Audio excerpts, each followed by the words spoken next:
Halo teman-teman. Jadi saya Brigita Tiara, NRP 18049, praktikum C. Saya di sini akan menjelaskan mengenai cara pembuatan sari kedelai yang baik dan benar. Mari kita ikutin. Di sini saya akan membuat sari kedelai.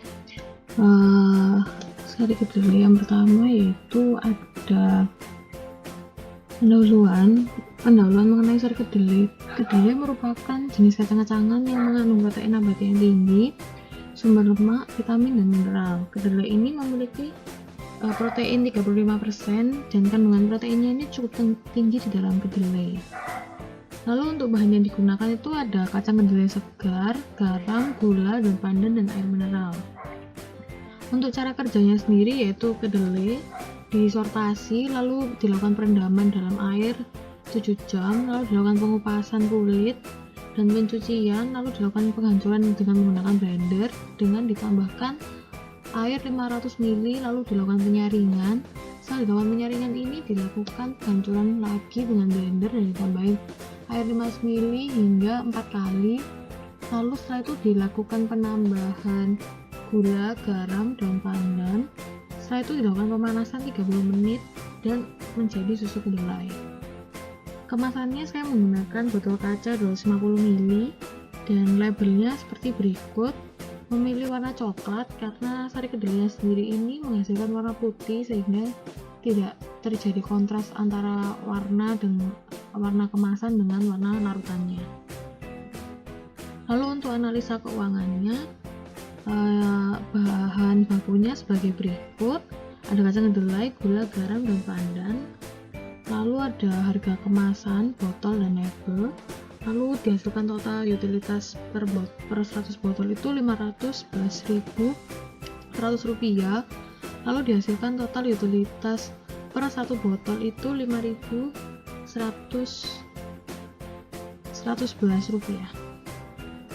Untuk total penjualannya per hari itu saya patok harga dengan harga Rp8.000.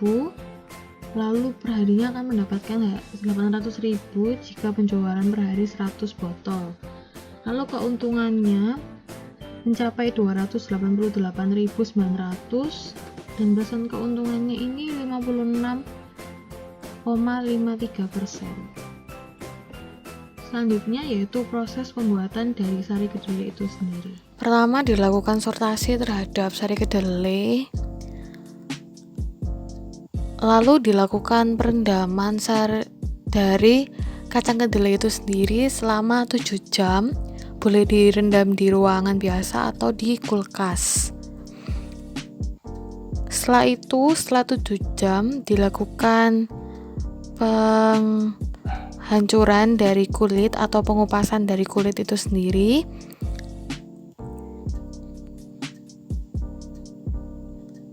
Lalu setelah pengupasan kulit dilakukan pencucian terhadap kacang kedelainya sehingga mendapatkan kacang kedelai yang baik. Lalu dilakukan penimbangan terhadap kacang kedelai. Terserah mau menimbang berapa.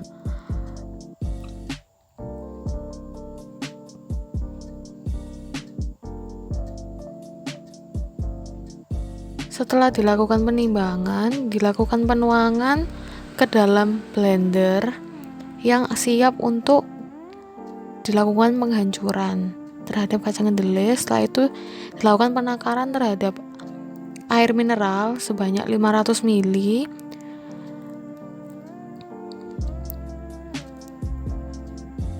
Setelah itu dilakukan pencampuran air mineral terhadap kacang kedelai di dalam blender sebelum dihancurkan. Setelah itu dilakukan penghancuran terhadap kacang kedelai untuk mendapatkan sarinya, yaitu menggunakan blender selama kurang lebih 2 menit hingga 3 menit hingga hancur sempurna. Setelah itu dilakukan penyaringan terhadap hasil yang tadi sudah didapatkan dari kacang kedelai dan air yang sudah dihancurkan tadi. Dilakukan penyaringan hingga benar-benar didapatkan seratnya atau sarinya itu. Setelah saring, lalu dilakukan lagi pemblenderan dan penuangan air sebanyak 500 ml, dan dilakukan pemblenderan ini sebanyak pengulangan 4 kali dengan airnya 500 ml masing-masing, dan dilakukan penyaringan lagi hingga 4 kali juga. Setelah itu didapatkan sari dari sari kedelai itu sendiri, lalu dilakukan penimbangan gula dan dilakukan pencampuran gula terhadap sari kedelai tadi.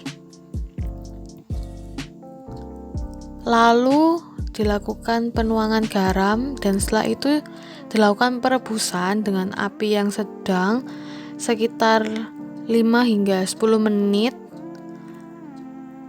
Jika dirasa sudah cukup untuk menguap, boleh dimatikan apinya, dan lalu busa-busanya itu boleh dibuang. Lalu dilakukan sterilisasi botol kaca, yaitu dengan menggunakan air panas.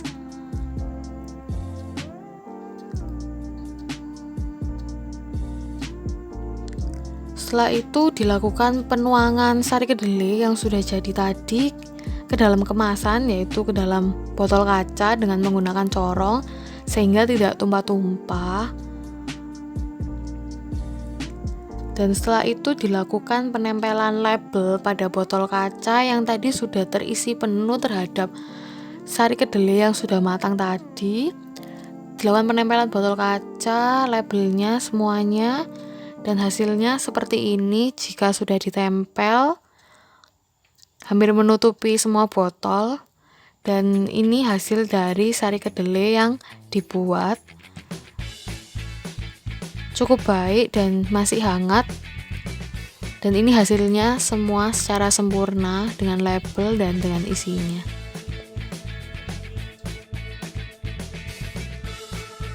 Ya, jadi segini dulu untuk cara pembuatan sari kedelai. Semoga bermanfaat bagi kalian yang menonton, dan semoga kalian juga bisa membuat sari kedelai di rumah dan juga mendapatkan hasil yang baik. Terima kasih.